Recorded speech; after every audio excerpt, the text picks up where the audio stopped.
Ben ritrovati, siamo nuovamente in onda. Allora, nella staffetta degli ospiti con chi è arrivato e chi se n'è andato, salutiamo chi se n'è andato, diamo il benvenuto a chi è arrivato. E allora buonasera a Manuela Bordignon. Buonasera. Buonasera a Oscar Ferronato. Buonasera. Parleremo della vostra storia breve e buonasera e benvenuto a Marin Aralambie. Buonasera. Per tutti Marin. Ben arrivato. Ben trovati.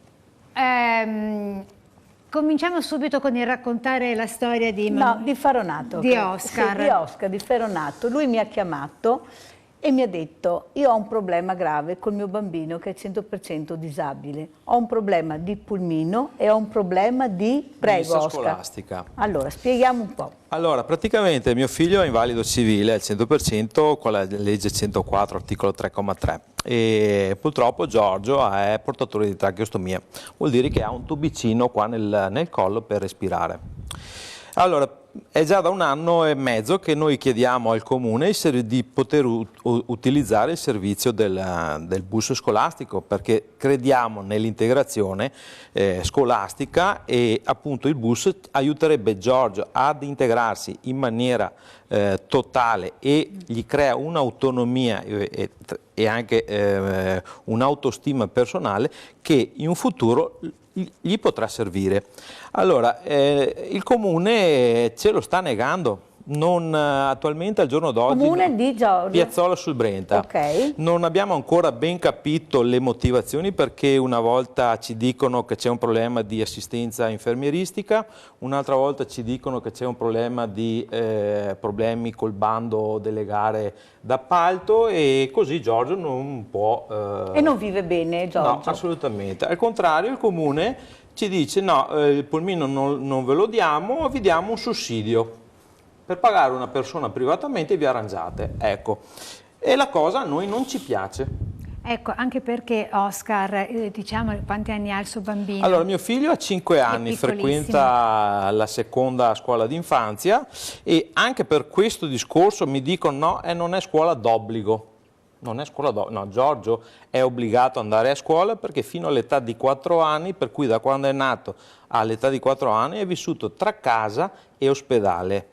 Voi siete una famiglia monoreddito, lei è sposato, ha una moglie che fa l'infermiera e purtroppo è malata oncologica. Sì, mia moglie è infermiera chirurgica, non può attualmente lavorare per il problema di Giorgio e tra l'altro è ammalata oncologica, ha un cancro che sta curando, però sa, le cose del cancro, le problematiche che porta il cancro giorno per giorno cambiano. Siamo qua.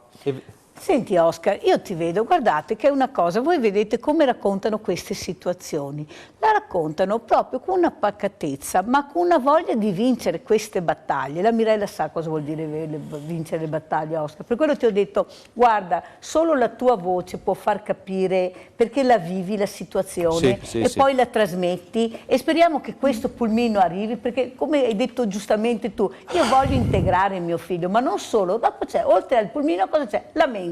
La mensa. Spiega, Oscar. Allora, appunto, come avete detto, sono monoreddito, sono un dipendente e certamente non vado a casa con 3.000 o 4.000 euro.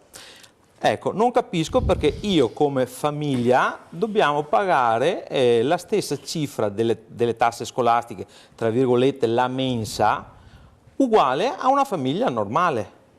Cioè, la cosa non è normata. Ho fatto richiesta anche di sussidio, una volta me l'hanno passato e dopo non me l'hanno più passato con la scusa che Giorgio ha l'ICD, Giorgio ha la pensione, mia moglie ha la pensione. Cioè, ma allora, scusate un attimo. Siete ricchi praticamente per loro. Siamo ricchi perché il reddito mio, la pensione di Giorgio, l'ICD di Giorgio e la pensione di... ecco, noi siamo a posto. Perché fanno cumulo? Secondo loro fa cumulo. Sì. Però per me, e quando porto e faccio l'ISEE, certamente l'INPS non mi chiede delle pensioni. Di quant'è il suo ISEE? 9.200 euro. Non ho casa a carico, fortunatamente vivo con i miei genitori, non so per quanto perché siamo un po' in rotta e non so quanto riuscirò a vivere là. Meglio che vivi là, Oscar, fammi una cortesia, sta là, sta tranquillo perché è una tragedia, se no. Lo so, però purtroppo la situazione è questa, cioè io non sto chiedendo soldi. Io voglio i servizi che credo che mi spettino di diritto. Io sto iniziando. Ho Un iniziato... carteggio non da poco lì, che cosa ha portato come carte? Allora, tutte le email che ho spedito, che è poi vi farò anche leggere. Allora, legge 104, disabilità. Famosa legge 104. Accordo di programma, che praticamente sono delle linee guida, anche se è scaduto, è sempre una linea guida che attualmente viene usata nella mia provincia.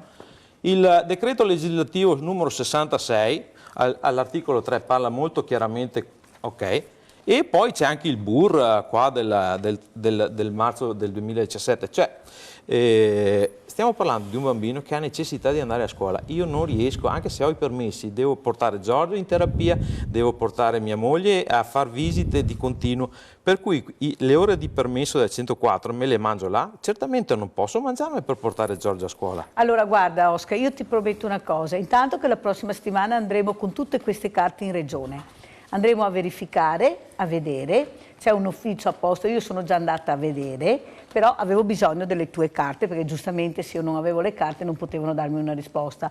Perciò io ti prometto che la prossima settimana sarò con te, andremo a vedere, verificheremo, vedremo di cosa hai, secondo me, necessità e soprattutto come possono aiutarti, perché io sono sicura che si può aiutare, basta aprire i canali giusti, perché sai, è facile dire, come dici tu quando vai in comune, tu hai già e non possiamo darti di più. Non è vero, non è vero, non è assolutamente vero. Noi andremo a verificare, vedremo di cosa ha diritto tuo figlio, perché qui stiamo parlando di un bambino che deve andare a scuola.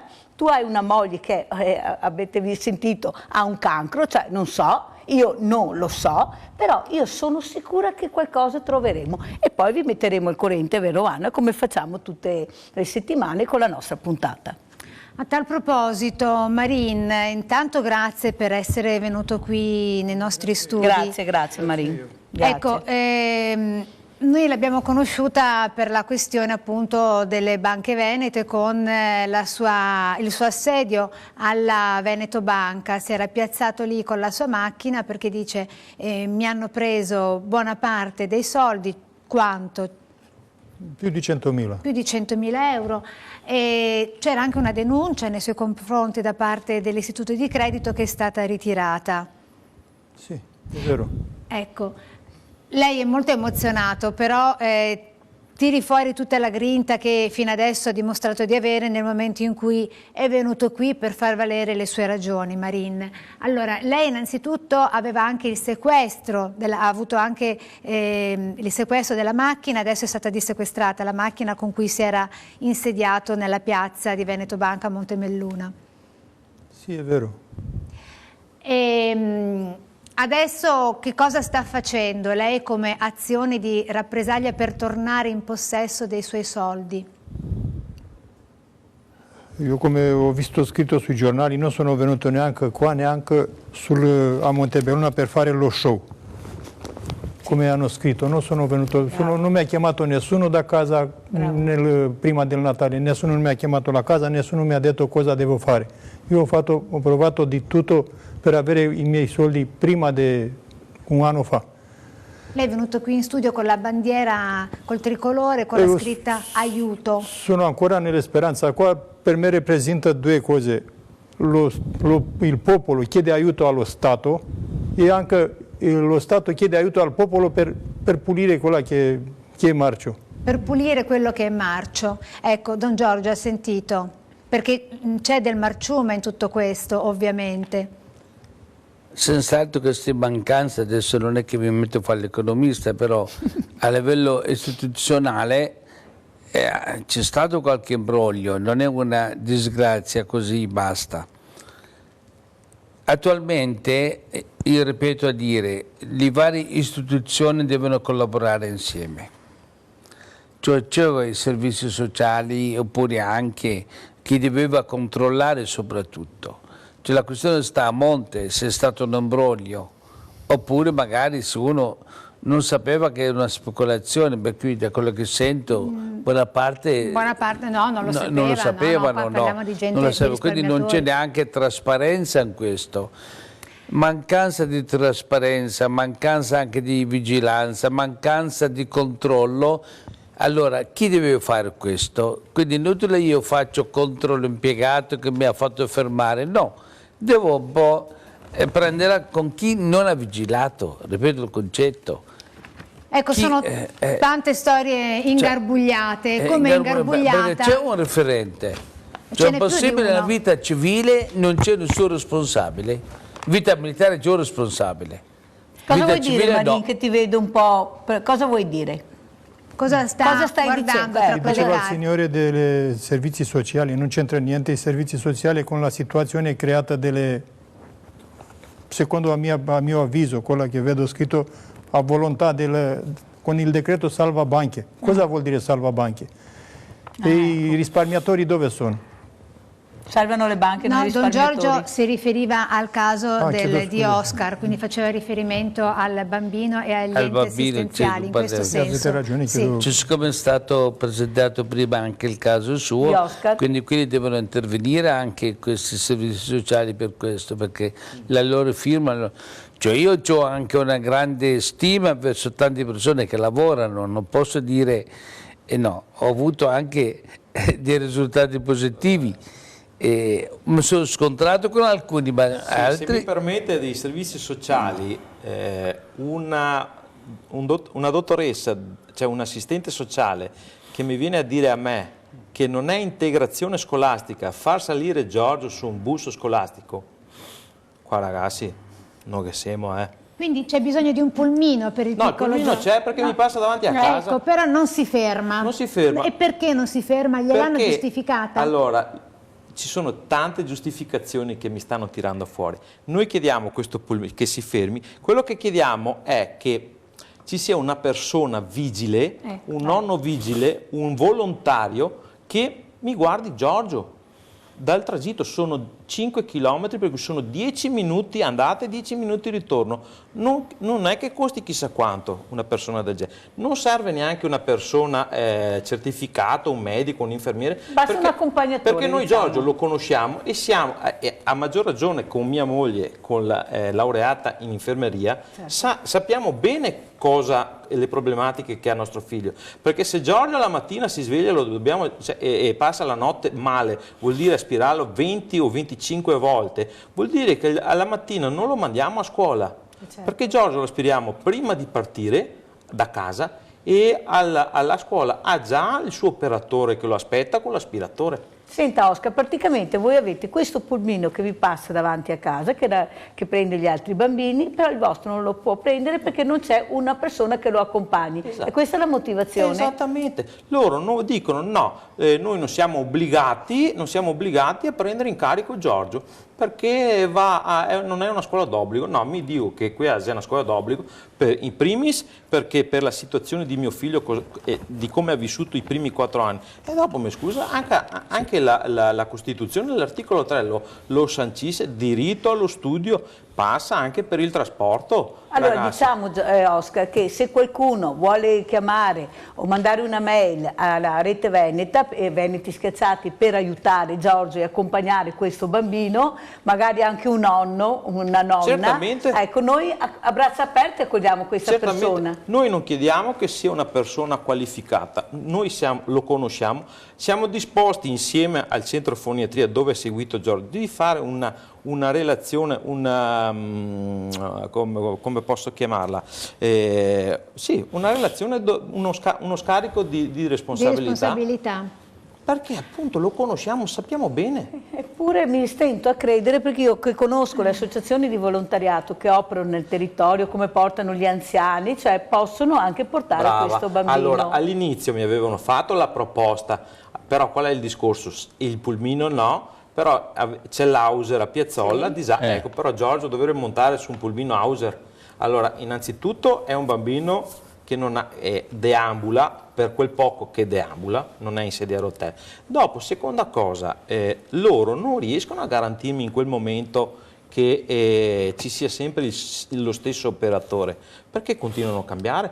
Certo. Per Giorgio è un problema anche a livello psicologico, non trova una stabilità, mentre sul pulmino trova i suoi amici, i suoi amici di scuola, anche se poi cambiano le persone, non è quello. Però ha i suoi amici. Ha un punto fermo. Sì. Ecco, a proposito di stabilità, chiarezza e situazioni ingarbugliate che devono essere invece chiarite, torniamo sulla questione, sulla storia di Vincenza Sicari. Lo ricorderete, ne abbiamo parlato nel corso delle varie puntate, e torniamo perché questa corrente è stata una settimana che doveva essere decisiva per Vincenza e in un certo qual senso lo è stata, sebbene non abbia avuto la svolta che si aspettava. Nel frattempo, mentre chiedo alla regia magari se riusciamo a sentire il legale difensore di Vincenza Sicari, che la sta seguendo in questa che è la sua maratona tra un letto d'ospedale e l'altro, stiamo parlando di una ex atleta di 38 anni di Lodi che nel giro di 3 anni, da prima che correva e vinceva medaglie, partecipava anche alle Olimpiadi vincendo, arrivando comunque nei primi posti, sebbene non nel podio, adesso nel giro di 3 anni, come Mauro Benetton, si ritrova purtroppo paralizzata in un letto d'ospedale senza sapere perché. È paralizzata dal busto in giù. Si ritrova ricoverata qui nel Veneto, doveva essere, secondo un provvedimento del magistrato, trasferita dall'ospedale di Verona a quello di Bologna e invece così non è stato. Mentre aspettiamo di collegarci per sapere perché con l'avvocato di Perché ci sono novità molto grosse, molto grosse di Vincenza, direi di dare la parola anche all'altra nostra ospite, Emanuela. Allora, Manuela Bordignon voi la conoscete, l'abbiamo vista più volte anche al Banco Solidale ed è successa una cosa bellissima, perché io ho chiesto una lavatrice per Emanuela durante la trasmissione Sveglia Veneti. Il pomeriggio una signora, la signora Rita, mi ha chiamato, mi ha detto vieni a prenderti 250 euro, che questi sono i soldi che servono per comprare la lavatrice a Emanuela. Noi siamo andati a comprare la lavatrice, l'abbiamo portata all'Emanuela e abbiamo portato anche in studio Manuela, perché Manuela si sta riprendendo veramente bene. Cosa vuoi dire, Manuela? Intanto ringrazio questa signora che si chiama Rita perché mi ha sollevata di tanta fatica, perché la lavatrice è importante in una famiglia. La ringrazio molto perché doveva andare sempre in giro col carrello pieno di roba sporca in strada a lavare il bucato alle case, quelle che lavano, dove ci sono le lavatrici. Allora spieghiamo un po', Manuela aveva una vita normale, aveva il suo lavoro, all'improvviso questa terribile ictus l'ha bloccata. Lei si sta un po' riprendendo, però ha bisogno di tante cure e di tante cose e noi cerchiamo il più possibile di aiutarla a riprendersi, perché non è così semplice come si pensa, soprattutto poi se viene a mancare il lavoro, se vengono a mancare i soldi, ma se vengono a mancare le prime necessità che noi donne abbiamo su una famiglia, perché lei ha anche 2 figli, è da sola e la lavatrice. Allora io direi, Anna, si può mandare il filmato della lavatrice? Sì, vediamo nel frattempo il filmato e prima di vedere il filmato un chiarimento, perché arrivano diverse mail, Mirella, con cui ci chiedono dei dati in merito alla tua associazione, ovvero perché ci sono 2 IBAN, eccetera. Vogliamo chiarire? Allora, ci sono 2 IBAN proprio per agevolare queste donazioni, c'è un IBAN bancario e un IBAN postale, in maniera che chiunque prende quello che gli è più comodo, più agevole. Infatti sono 2 IBAN, sempre va in onda prima l'IBAN bancario e poi l'IBAN postale. Poi ci sono chi vuole, può portare nelle nostre sedi queste buste che noi poi apriamo, come faremo anche questa sera, e il motivo è proprio questo, per agevolarvi. Ecco, tante volte voi mandate anche i vagli postali, mi raccomando che dovete scrivere Veneti schiacciati dalla crisi, né Rete Veneta né Mirella Tuzzato, ma Veneti schiacciati dalla crisi. Ecco, allora questo vaglia può essere incassato, se no, come avete visto in altre occasioni, viene restituito dalla posta. Ecco Mirella, allora specifichiamo anche dove possono trovarti. Allora, trovarmi è impossibile, come è impossibile? però ci sono i volontari che quelli si trovano sempre al martedì dalle 9 alle 18 presso il Banco Solidale della provincia di Treviso, che si trova in via Caldibreda 116. Siamo aperti per le persone il martedì dalle 9 alle 18. Non potete portare abbigliamento, giocattoli, qualsiasi cosa se non sia alimentare, perché stiamo facendo purtroppo ancora dei lavori, perché il freddo ha bloccato tutto e noi siamo con le spalle al muro. Ci dispiace, però se avete cose alimentari invece dalle 9 alle 18 il martedì per le persone, e non nelle sedi non portate niente perché abbiamo questi problemi. E allora vediamo la consegna di questa famosa lavatrice. E ringraziamo Rita. Grazie Rita. Ciao grande famiglia dei Veneti Schiacciati, oggi c'è una sorpresa, perché? Guardate, ho una lavatrice. Io ho fatto un appello perché mi serviva una lavatrice per una persona in grave difficoltà che non aveva i soldi per comprarla. Ha chiamato Rita, una nostra affezionata telespettatrice, una persona che ci ha aiutato ancora tanto in passato, e mi ha dato 250 euro per prendere la lavatrice a questa persona che voi vedrete. Andiamo, perché è una sorpresa.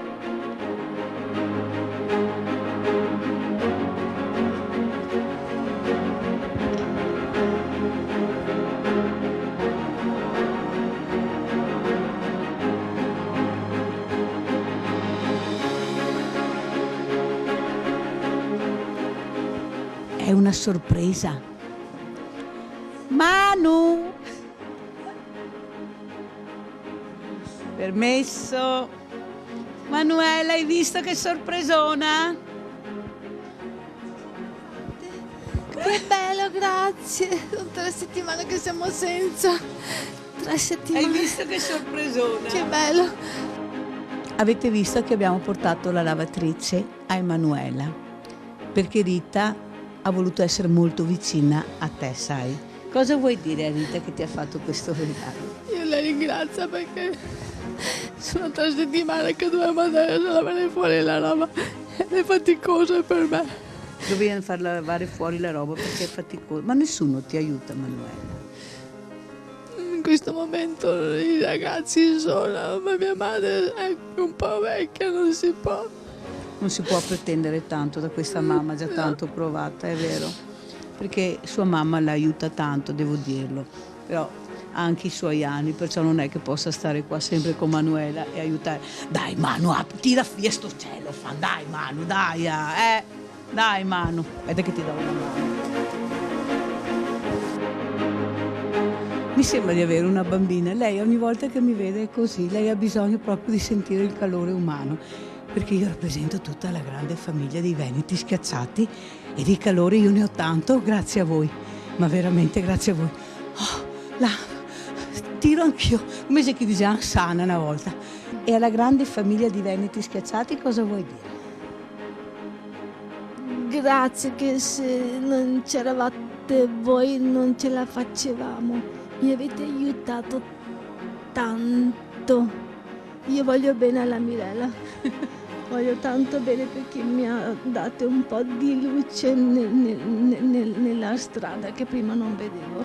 Ascolta, però vedo che fai dei bei progressi, sei migliorata tantissimo, perché Sì. questo ictus ti aveva veramente creato dei grossi problemi, perciò ce la stai mettendo tutta per venirne fuori, perciò noi ti aiutiamo anche tanto, Sì. perché è l'aiuto anche a livello psicologico che ti aiuta a lottare ancora di più, è vero Sì, Manuela? meno male che ci sei, meno male che tu esisti, perché sei proprio brava, tiri su le spalle alla persona, non so spiegarti come si dice, le fai sperare bene. Manuela, non dire troppe cose, dopo sembra che mi elogiate troppo, non va bene, perché poi sai, io ho i nemici che dicono ma tu. E invece noi siamo una grande famiglia, Sì, Mirella in è tanti. una grande famiglia, siamo in tanti. Tutti insieme. Brava, così mi piace. Allora Manuela, io ti saluto, ti auguro tutto il bene possibile, continua a lottare che noi saremo al tuo fianco Io e sempre andiamo sì. avanti, Ok, è vero? ok. Aiutiamoci, cosa vuoi dire? Aiutiamoci, aiutiamo i più deboli. E Manuela è qui, è sempre meglio Manuela. Grazie. Poi dovevate vedere la commozione anche di Oscar. Oscar, guarda, tu hai vicino Manuela. Sono cose che bisogna viverle e vederle per capire. Quante emozioni provi? Cosa mi hai detto prima? Cosa è che chiediamo? Cosa hai detto, Oscar? Dillo. Chiediamo servizi. Io nel mio caso chiedo il pullman e chiedo una riduzione delle tasse scolastiche. Non voglio soldi, non li voglio, ok? Pagate un'altra persona, date lavoro a un anziano o un volontario e fate sì che noi famiglia di Giorgio che diventiamo felici a vedere Giorgio montare in questo autobus. Cosa sarà mai? Cosa sarà mai? Non ci sono ma io mi chiedo una cosa, non ci sono le leggi, va bene, le mettiamo da una parte, ma è che il cuore, dov'è il cuore delle istituzioni? Dov'è? Però andiamo a aiutare gli altri e però quando abbiamo bisogno noi, no. Questo è il suo appello alla mobilitazione anche da parte dei genitori stessi, vero Oscar? Sì. Io dico che anche il mio discorso, tra virgolette, lo porto sì per Giorgio, ma sto pensando anche per le generazioni future, perché sicuramente Giorgio non sarà né il primo né l'ultimo caso di Piazzolla che avrà la tracheostomia. E se non iniziamo a capire determinate cose adesso, è meglio ragazzi che siamo in Italia, paese civile, no, non che siamo. Certo che un bimbo di 5 anni già tracheostomizzato con tutte le patologie deve anche lottare, per fortuna che ha dei genitori come lei, come sua moglie che continuano a lottare perché le leggi vengano fatte valere. Sì. Certo, non sarebbe giusto muoversi in questo senso, assolutamente, ma visto che non ce n'è un altro. A tal proposito ci siamo collegati con il legale di Vincenza Sicari, abbiamo imparato a conoscerlo nel frattempo, diamo il benvenuto nuovamente all'avvocato Antonio Pietrongolo. Buonasera avvocato. Salve, buonasera a voi, buon pomeriggio. Ecco, avvocato, le chiedo di restare in linea perché nel frattempo rimandiamo l'appello di Vincenza, sentiamo cosa ci ha detto. Il professore, ancora prima di conoscermi, d'accordo con i colleghi romani, da dove arrivo mi dava della psichiatrica. Quando io sono arrivata qui, lui, nonostante il provvedimento giudiziario diceva che non c'era nulla di psichiatrico, ma di fare gli esami neurologici, lui ha continuato sulla stessa linea. Fatto sta che non mi ha mai visitato, mi ha visitato dopo più di un mese su richiesta della procura, quando sono venuti ad acquisire la cartella clinica. Quei pochi esami fatti di una parte del provvedimento sono sempre stati fatti sotto minaccia, sotto pressioni degli avvocati e del tribunale. E niente, sto qui a aspettare di morire in un letto di ospedale. Che dobbiamo fare? Penso che non sono né la prima né l'ultima, sai? Ne ho visti tanti in 4 anni, solo che io ho la forza di combattere, non gliela do vinta. E chi ha sbagliato paga. È brutto da dire, ma chi ha sbagliato paga. Come sto pagando io. Ecco, chi ha sbagliato paghi, ma nel frattempo Vincenza rimane paralizzata e senza una apparente diagnosi, perché invece c'è stato un risvolto questa settimana, avvocato Pietrongolo, per quanto attiene alla vicenda di Vincenza. Cos'è successo? Doveva essere trasferita da Verona a Bologna, invece questo trasferimento non c'è stato. Perché? Abbiamo chiesto un trasferimento d'urgenza, io ho depositato l'istanza poco fa in ordine appunto al trasferimento di Vincenza presso l'ospedale di Padova, presso l'azienda universitaria. Questo perché all'esito di un consulto avutosi tra l'ospedale di Verona e quello di Bologna, Bellaria, è emerso che la patologia di cui soffrirebbe Vincenza Sicari sarebbe ascrivibile a quella che nell'ambito del gergo clinico viene ad essere definita come atipomatosi o meglio conosciuta come lipomatosi. Scusi avvocato, questa quindi è una malattia degenerativa? È una miopatia, sì, esattamente, la quale ha comunque diversi ceppi che chiaramente ognuno di loro ha una sua radice, ha una sua natura, potrebbe avere una origine di natura genetica, immunologica e quindi necessita di essere maggiormente approfondita. Ecco, quindi siamo arrivati ad una svolta, ovvero è stata fatta una ipotesi di diagnosi nei confronti della patologia di Vincenza, che non è una malattia neurologica, ovvero non è psichiatrica, non è una malata immaginaria, per dirla in parole spicciole, povere, in soldoni, ma c'è qualcos'altro.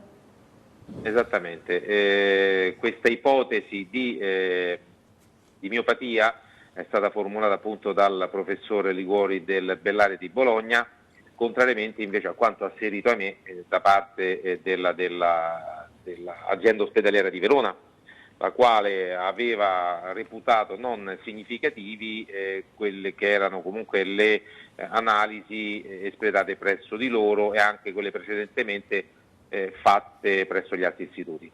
Quindi Bologna non l'ha presa in carico, diciamo così, perché? Perché ha detto che non è in grado di curare questa patologia? Diciamo che Bologna ha assunto e asserito che non è nelle condizioni di poter fornire tutte quelle che sono le prestazioni all'avanguardia che un caso di questo genere necessiti. Perché sono pochissime le strutture. Perché avete scelto la struttura ospedaliera di Padova invece adesso? Perché Padova è una struttura che insieme al Policlinico di Milano sono di fatto le uniche che hanno le tecnologie all'avanguardia e comunque sono le uniche in grado di poter dare il supporto clinico ad un caso del genere. Avvocato, c'è un rimpallo di burocrazia o un rimpallo di ospedali in questo caso? O entrambe le cose? Ma diciamo che siamo arrivati ad un punto in cui da una ipotetica patologia psichiatrica si è passato ad una patologia, ad una ipotesi di neuropatologia e quindi chiaramente cambia anche lo scenario, il quadro clinico. Questo va a confutare anche tutte quelle che erano state le pregresse affermazioni dove in alcuni altri ospedali, in alcune altre strutture si era appunto aderito a quelle che erano comunque le patologie di natura psichiatrica che secondo loro avrebbero afflitto la Sicari. Quindi allora siete partiti con nuove denunce adesso? E finalmente sarà curata, soprattutto questa donna, sarà curata? È quello che ci auguriamo, anche perché, ripeto, questa miopatia è particolarmente complessa perché ha diverse sfaccettature, ha diversi ceppi e quindi chiaramente bisognerebbe andare ad individuare a quali di questi potrebbe appartenere o addirittura un ceppo del tutto nuovo e sconosciuto. Avvocato, noi la ringraziamo. Grazie. E le chiediamo di tenerci aggiornati in merito alla situazione di Vincenza che torneremo a trovare. Seguiremo questo caso proprio. Sì. Vincenza nel frattempo quando dovrebbe essere trasferita a Padova da Verona? Noi domani, io unitamente all'altro collega, dovremmo avere un colloquio con il giudice tutelare che si occupa della questione e quindi spero che già domani possa firmare il provvedimento, il decreto che autorizzi il trasferimento. Grazie Avvocato Petrongolo. Grazie. A presto. Allora torniamo da Manuela. Grazie Avvocato, grazie. Allora Manuela, hai visto la Sicari? Hai visto altri casi, cosa vuoi dire? Di questa signora? Sì. Ha 38 anni Vincenza. È giovanissima, non bisogna dare per scontato che uno abbia un problema subito psichiatrico, bisogna andare a fondo, la sanità deve andare a fondo, l'ho capito io che sono una semplice infermiera che era qualcosa di neurologico. È normale, cioè se c'è una paralisi prima bisogna accertare perché c'è la paralisi, non si può dire che è così. Cioè, scusa Manuela, da cosa l'ha capito vedendo l'intervista a Vincenza? C'è una paralisi, bisogna andare subito a fondo, uno non dice che è paralizzata, ci sono un sacco di esami, quella neurologia di Treviso è molto specializzata, ne ho visti altri io di così che dove lavoravo prima. Sia dove lavoravi prima Manuela? In neurochirurgia, ma vedevo tanti pazienti anche della neurologia.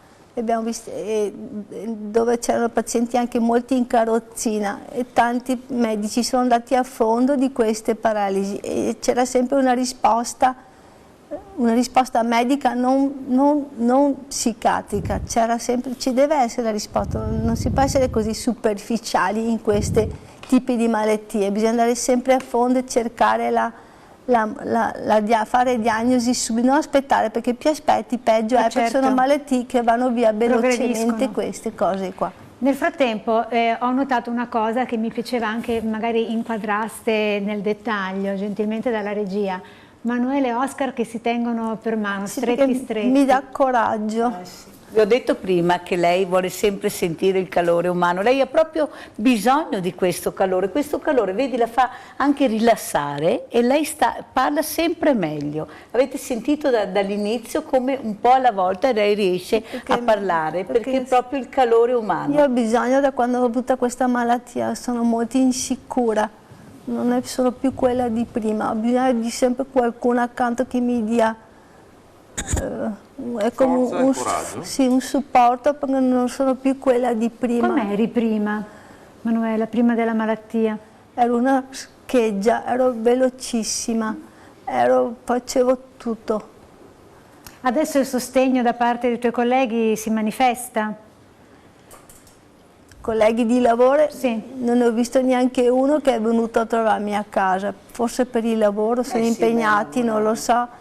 Forse non hanno, perché la malattia spaventa le persone, non tutte le persone ad affrontare la malattia, si impauriscono, non so perché. Ascolta Manuela, fra poco vedremo il Banco Solidale. Cosa è stato per te il Banco Solidale? Perché bisogna anche ringraziare tutte le persone che ci aiutano in questo momento tragico. È stato un aiuto alla sopravvivenza, perché noi non avevamo neanche da mangiare, perché io ho un problema economico da 4 anni, mi hanno pignorato una parte dello stipendio e nonostante sia stato segnalato che sono malata e questa cosa è andata avanti. Per fortuna sta per finire questo incubo a maggio 2018 in teoria, però sai, finché non vedo, come si dice, non credo. Ecco, finché non vedo non ci credo, però diciamo la verità che la solidarietà ti è stata sempre molto vicina. Sì, mi hanno aiutato un sacco di persone dalla parte della Mirella. E anche altre? Sì, quelle che sono intorno alla Mirella, quelli che, come si dice, che fanno parte di questo gruppo così solidale che aiutano le persone che sono in grosse difficoltà. Marin, allora ha sentito anche le altre storie che sono attorno e circondano la sua e fanno parte anche della sua nel momento in cui c'è bisogno di tanta forza per affrontare situazioni così difficili. Si sente in questo, è un po' brutto a dirsi, ma meno solo nella disperazione? O la disperazione, anziché unire, allontana? A me mi dispiace di queste situazioni, ma è il sistema che non funziona bene, secondo la mia, quello che ho visto. Anche ho incontrato nella vita da quasi 20 anni di quando sono in Italia, il sistema che non funziona come deve funzionare. Non era bisogno di aiutare le persone tra le persone, è un gesto umano, ma lo Stato che deve intervenire per prima. Per risolvere la situazione. Ma se lo Stato è assente, perché abbiamo visto non tutti occupano i posti che occupano per meriti e per capacità. E noi lo dobbiamo far diventare presente, non assente ma presente. Siamo qua per questo, perché con queste situazioni, con queste mettersi in gioco, e queste persone stanno mettendo in gioco, loro non è che hanno perso la dignità perché dicono devo andare in televisione, no, io voglio andare davanti alle telecamere, voglio far vedere la mia situazione, voglio venire a Rete Veneta dai Veneti Schiacciati, perché è giusto che la gente sappia com'è la storia, perché se no non ve la raccontiamo e non ve la facciamo vedere, voi non la potete vedere. Sbaglio, Marin? Di sicuro che non sbaglia, ma ecco. Come mi sono trovato 20 anni fa, ho provveduto con un contratto di lavoro dal mio paese, dall'ambasciata d'Italia da Bucarest. Sono venuto con visto di ingresso di lavoro subordinato. Prima ho provveduto a rispettare i doveri. E dopo, adesso quando ho bisogno di essere rispettato, di lasciare quello che è il mio, lasciare non toccare nessuno, e mi trovo derubato dei miei sacrifici, del mio lavoro. Ecco, perché si è sentito anche dire no, non erano i sacrifici del suo lavoro, ma era una parte della somma risarcitoria che ha avuto in seguito ad un incidente. Niente di più sbagliato. Questi sono sacrifici. Appunto. Sudore non è li ha una mica cosa, rubati, sono questi soldi sono i suoi. sacrifici. Perché gli è stato obiettato anche questo, certo. Marin. Povero Marin, mancava sono le persone che hanno... Sono persone che sono su determinati posti che non dovrebbero stare là. Se io vi racconto la storia che mi è successa al distretto, per 9 mesi cosa ha dovuto subire Giorgio, vi vengono la pelle d'oca alta 3 centimetri. Ci racconti le due cose che l'hanno più infastidita? Esatto. Beh, una cosa senz'altro è che praticamente, ripeto, ci sono persone responsabili che sono messi là e cosa fanno? Niente. Un direttore dovrebbe, quando riceve una lamentela, dovrebbe mettere in atto determinate procedure. Io all'URP non ci parlo più con l'URP di Cittadella, perché ho già avuto esperienze negative che mi hanno, praticamente se denuncio che c'è stato questo, no, è colpa mia. Come è colpa mia, porca miseria? Basta, ho detto. Allora ho deciso di andare direttamente dai direttori, ma vedo che non serve. Allora, per 9 mesi con Giorgio mi hanno dato, all'inizio da quando ha iniziato ad avere la tracheostomia, Giorgio ha una Shirley da 4,5 e ha bisogno di determinati sondini per l'aspirazione. Certo. Allora, se io vado al distretto con la carta con scritto questo e questo, io mi domando perché mi continuano a dare presidi medici per adulti, una cannula ad 8 French per adulti, un filtro pediatrico per bambini che sono in terapia intensiva, che sono così i filtri qua. Come fa un bambino che cammina quel poco e si inciampa e non è il suo? Oppure filtrini così. Sono successe 2 volte che Giorgio mi stava per morire alla notte, cianotico. Allora svegliati, lavaggio bronchiale e aspirazione, e una volta, 2, 3, fatto denuncia. Cos'è cambiato? Niente. Cioè io, l'assistente sociale, ma sono tante volte che continuo a lamentarmi con i dirigenti, ma vedo che non cambia niente. Oscar, come vive il vostro bambino, il piccolo Giorgio, il fatto di avere questo sondino? Cosa vi dice? Ma lui, io farei la domanda opposta, nel senso che il giorno che glielo toglieranno, spero che sia il prima possibile, spero, ma la vedo molto difficile, sarà... perché lui è nato con quello. Claro. Lui è nato. Non si rende neanche conto? No, per lui è normale. È normale. Ecco. Per noi invece lavarlo a pezzi, la testa, fare tutta la toilettatura della tracheostomia, quando ha un raffreddore, per carità, catarro, febbre, no, cioè è un problema grosso. Però, ma quanto bene vuoi a Giorgio? Beh, dimmi, se sono Oscar. qua, porca miseria, Mamma mia. E te lo dico qua, se qua non riesco a smuovere niente, io mi metto davanti alla regione, mi incateno e faccio sciopero della fame. Stai tranquillo, ti ho promesso che la prossima settimana andremo in regione e poi racconteremo il proseguo. E allora raccontiamo nel frattempo in settimana chi si è intervallato in quel del Banco Solidale di Mirella.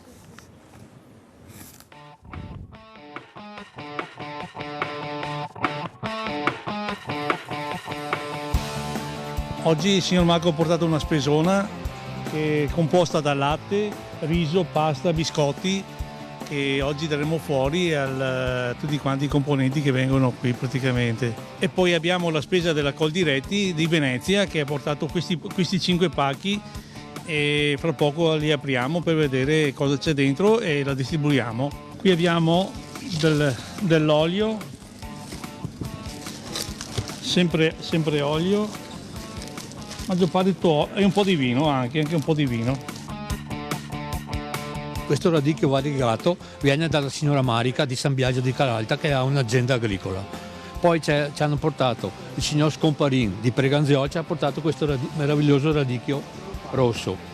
Sempre la signora Marica ci ha portato anche dei cavolfiori verdi e anche bianchi.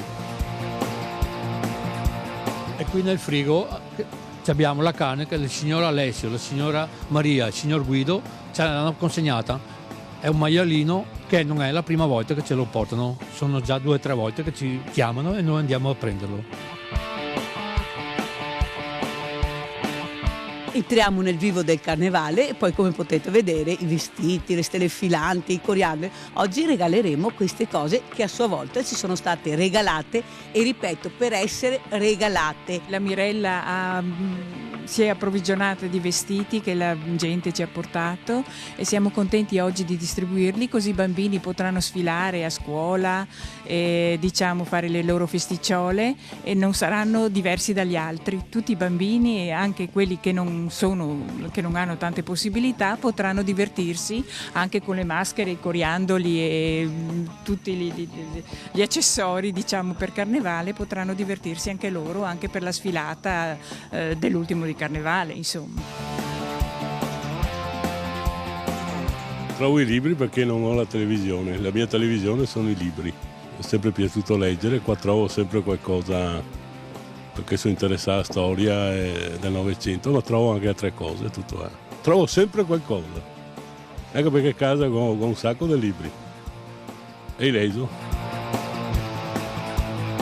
Io ho iniziato qui come volontaria, dopo è andato tutto a rotoli e la Mirella mi ha aiutato e ultimamente ho ricevuto la bicicletta per la bambina che impazzisce, ma comunque è felicissima. Io l'avevo chiesta, loro appunto mi avevano detto che doveva essere sorteggiato e ultimamente insomma me l'hanno data, insomma. Ringrazio sempre Rete Veneta perché mi ha aiutato in tutti i campi. Ha significato molto perché la mia bambina adesso può correre, fare insomma tante cose, cioè io la vedo quando è salita nella bicicletta che si diverte tantissimo e quindi è una soddisfazione.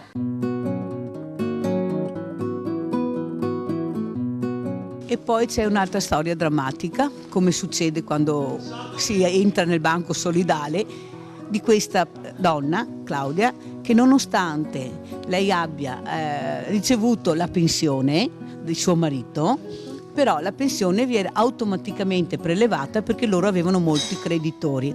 Lei è terrorizzata di non venire più al banco solidale perché l'ISEE purtroppo diventa superiore ai 3.000, perché fino ad oggi io devo rispondere ai 3.000. Allora Claudia, intanto spieghiamo cosa è successo. È successo che ho cominciato a prendere la pensione, sì, però non ce la facciamo perché ci sono i creditori che prendono, tramite l'INPS hanno saputo che lui prende la pensione e purtroppo noi non riusciamo ad arrivare neanche a metà mese perché siamo senza soldi. Il figlio di 21 anni non lavora, io non lavoro, mio marito non può fare neanche un lavoretto perché è malato alle anche e sono disperata, insomma. Fai vedere Claudia cosa ti ho dato stamattina, perché si parla, però bisogna anche vedere la realtà in faccia. Claudia aveva bisogno perfino di biancheria intima, guardate che è nuova, grazie alla grande famiglia dei Veneti Schiacciati, e noi a Claudia questa mattina abbiamo dato, oltre a quello che vedete, una borsa e la biancheria intima. E poi dicono che l'ISEE fa testo, no, non fa testo, un ficco secco, non fa testo, è tutto sbagliato, è tutto da rifare. Ecco Mirella, in questo servizio abbiamo visto come il Banco Solidale non sia solo un banco alimentare, ma c'è veramente di tutto e di più. Beh, chi ci segue da tanti anni sa benissimo che il Banco Solidale ha di tutto e di più, però io oltre a questo, siccome il tempo sta correndo, è volata stasera, guardate, altre 2 buste. Questa mi commuove particolarmente perché è una busta di una persona che è deceduta e ha lasciato detto che voleva che questi soldi andassero ai Veneti Schiacciati. Il figlio o il nipote è per la seconda volta che subiscono un lutto e hanno fatto una colletta perché si usa così e hanno portato questi 200 euro per aiutare le famiglie in difficoltà. Io ringrazio tantissimo la famiglia Dudan, ecco, mi hanno detto che posso fare il nome perché è la seconda volta che loro pensano ai Veneti Schiacciati, grazie di cuore. E poi sono arrivate 40 euro, ecco, da una signora per aiutare Claudia a prendere le medicine. Claudia era ospite la scorsa settimana, ti ricordi Anna? Ecco, aveva chiesto i soldi perché non aveva i soldi per prendersi le medicine e anche questa settimana sono arrivati questi soldi. Ma io so che tu volevi dire una cosa, Manuela, cosa volevi dire? Io volevo dire che io da quando sono stata dimessa dall'ospedale ho fatto un po' di mesi logopedia, però io avrei bisogno di ginnastica perché tutta la parte sinistra, la gamba e il braccio sono deboli, infatti spesso mi cadono le cose dalle mani per l'infarto cerebrale, l'emisfero destro che ho avuto prende tutta la parte sinistra. Perciò tu hai bisogno di fare ginnastica, ma la ginnastica costa, diciamolo. L'AREP, anche se è convenzionato, costa. 5 lezioni costano 50 euro. Io, avendo lo stipendio, come ho detto prima, in parte pignorato, e più vado avanti con il tempo che sono a casa dal lavoro, più si abbassa lo stipendio, non è che ti danno lo stipendio così, si abbassa fino ad arrivare a metà. Con 2 figli studenti, una figlia che ha problemi di salute, abbiamo chiesto noi aiuto al comune, mi hanno mandato l'assistente domiciliare, ok. E va bene questo perché io non posso guidare, non posso andare via da sola perché non ho l'equilibrio stabile. Tu adesso hai bisogno di fare ginnastica, la ginnastica costa, vediamo di risolvere il problema e di venirti in aiuto. Stai tranquilla e stai serena, Perché sai che devi stare serena. Non c'è struttura fuori che aiuta persone come me, con l'ictus così, non ci sono strutture che dicono, beh, non so se San Camillo aiuta a pagamento o a cosa, so che devo andare là ma non so se dovrò pagare per fare ginnastica. Vedremo. È strano che non ci siano perché sono tante persone che in ospedale ho conosciuto che sono giovani che hanno avuto l'ictus. Ci informeremo Manuela, va bene, ci informeremo. Ecco, chissà che le cose per Manuela possono andare anche piuttosto spedite. Ricordiamo che Manuela, che ha avuto anche di recente, come ha detto lei stessa, un ictus, è un'infermiera, quindi lei sa anche di cosa sta parlando. A tal proposito, a proposito di storie di chi cerca ancora conforto e ha bisogno di un aiuto, c'è la storia di un uomo di 40 anni che improvvisamente si è ritrovato senza niente a parte la propria auto Marine, e quindi adesso cosa fa? La sua auto è diventata casa sua, vive lì a Padova. Ho visto da più tempo, che ormai sarà circa un mese, che staziona su questo parcheggio, qua davanti alla chiesa neocatecumenale, questo ragazzo che dorme in macchina perché si vedevano i vetri appannati di mattina, il motore acceso di sera. Da qualche settimana la sua è una presenza discreta, nonostante non possa passare inosservata, essendo sotto gli occhi di tutti.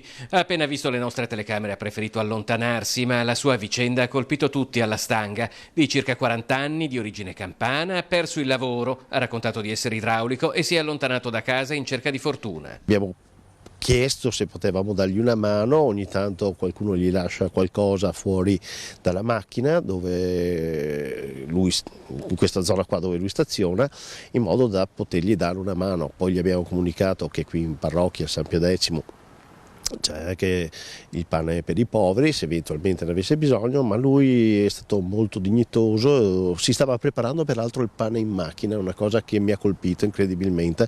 Aveva una sorta di fornelletto, stava scaldando un impasto che poi si è trasformato in una sorta di pizza.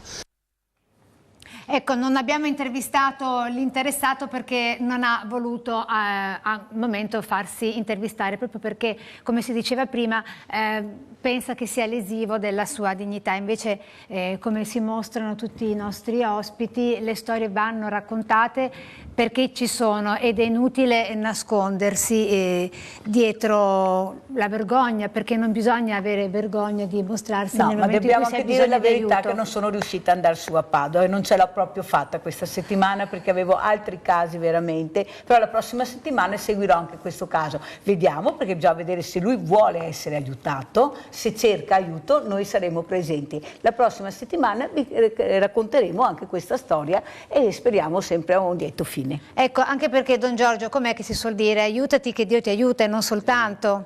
Poi in questo dico, bisogna dire un grazie a tutti coloro che lavorano nel volontariato, chi anche la Marella, ma soprattutto tante persone magari operano anche nel silenzio. Ecco, ma dall'alto del potere economico, morale e non soltanto della Chiesa, si può parlare di figure eretiche nel momento in cui non intervengono laddove dovrebbero, Don Giorgio, in chiusura?